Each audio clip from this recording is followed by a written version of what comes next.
इसमें जो है हमने वाई एक्सिस पर बाइंडिंग एनर्जी पर न्यूक्लियॉन ली हुई है, और जो एक्स एक्सिस पर है वो हमारे नंबर ऑफ न्यूक्लियॉन्स हैं न्यूक्लियस में, जिसे हम मास नंबर कहते हैं। तो जैसे जैसे हमारा मास नंबर बढ़ रहा है लाइटर न्यूक्लियाई के केस में, तो हम देख रहे हैं कि जो हमारी बाइंडिंग एनर्जी है पर न्यूक्लियॉन वो डायनेमिकली इंक्रीज कर रही है हाइड्रोजन से लेकर ऑक्सीजन तक, कंटिन्यूअसली बढ़ रही है मास नंबर के बढ़ने से। इसमें कुछ अपवाद भी हैं, जैसे कि ऑक्सीजन एक अपवाद है, हीलियम है। ठीक है, तो इनका जो है एकदम सडन इंक्रीज क्यों हो रहा है बाइंडिंग एनर्जी में compare to their neighbouring nucleons? Why the binding energy पर nucleon of helium and oxygen is suddenly increasing compared to their neighboring nucleus? ठीक है, तो ये भी हमें समझना है कि ऐसा क्यों हो रहा है। तो इसका कारण है कि जब न्यूक्लियस लाइटर होता है, ठीक है, तो जैसे जैसे हम न्यूक्लियस में न्यूक्लियॉन्स को ऐड करते हैं वैसे वैसे उसका मास नंबर जो है वो बढ़ना शुरू हो जाता है। तो जब कोई नया न्यूक्लियॉन आता है न्यूक्लियस में जिसको हमें ऐड करना है, तो उस नए न्यूक्लियॉन पर जो न्यूक्लियर फोर्स लगाने वाले न्यूक्लियॉन मौजूद हैं वो ज्यादा होंगे हर बार, क्योंकि मास नंबर बढ़ता जा रहा है। तो इसलिए उस पर लगने वाली जो न्यूक्लियर फोर्स होगी वो ज्यादा न्यूक्लियॉन्स के कारण लगेगी, तो उसकी जो न्यूक्लियर फोर्स ज्यादा होने के कारण जो बाइंडिंग एनर्जी पर न्यूक्लियॉन है वो बढ़ेगी।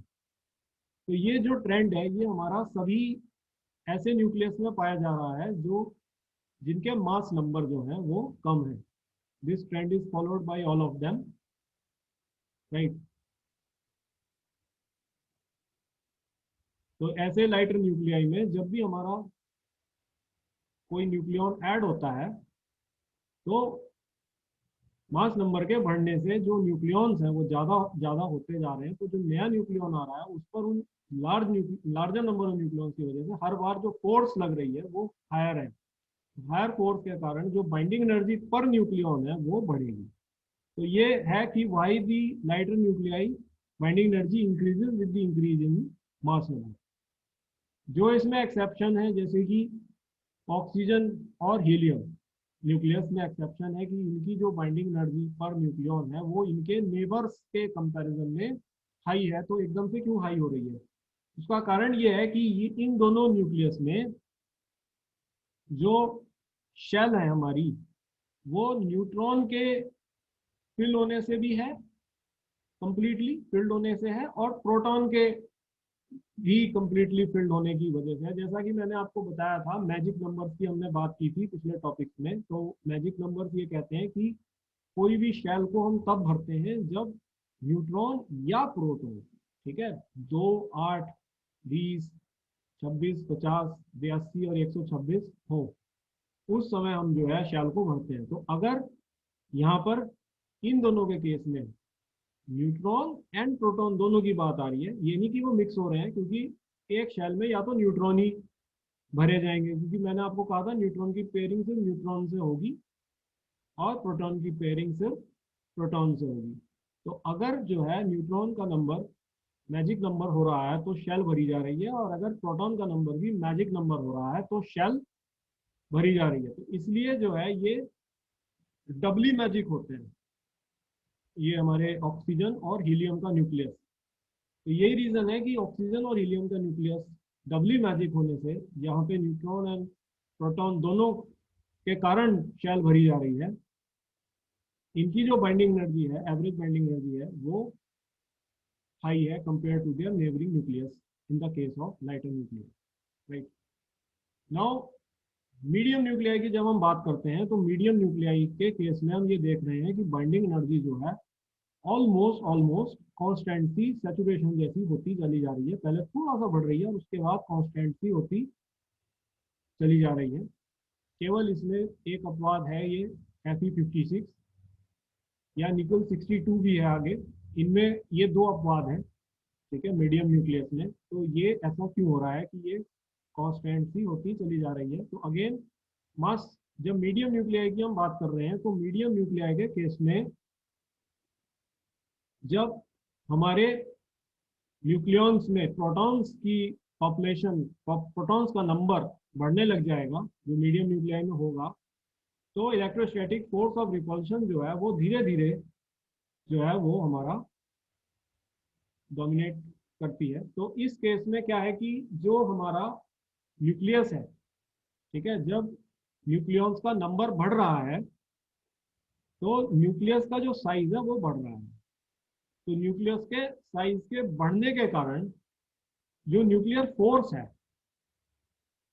वो पूरी रेंज तक एक्सटेंड नहीं हो पा रही है, वो वीक होती चली जा रही है। तो इसीलिए एवरेज बाइंडिंग एनर्जी या बाइंडिंग एनर्जी पर न्यूक्लियॉन जो है वो हमारा कांस्टेंट सा होता जा रहा है, या हल्का सा डिक्रीज कर रहा है मीडियम के लेवल।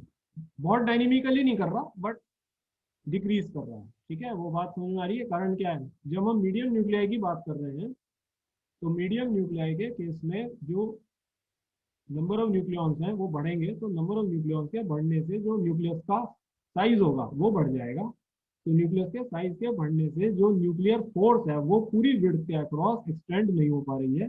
दूसरा कारण है कि प्रोटॉन्स भी बढ़ रहे हैं, तो इलेक्ट्रोस्टैटिक फोर्स ऑफ रिपल्शन भी अपना रोल अदा करने लगी है, और वो nuclear force, attractive nuclear force को बैलेंस करने लगी है।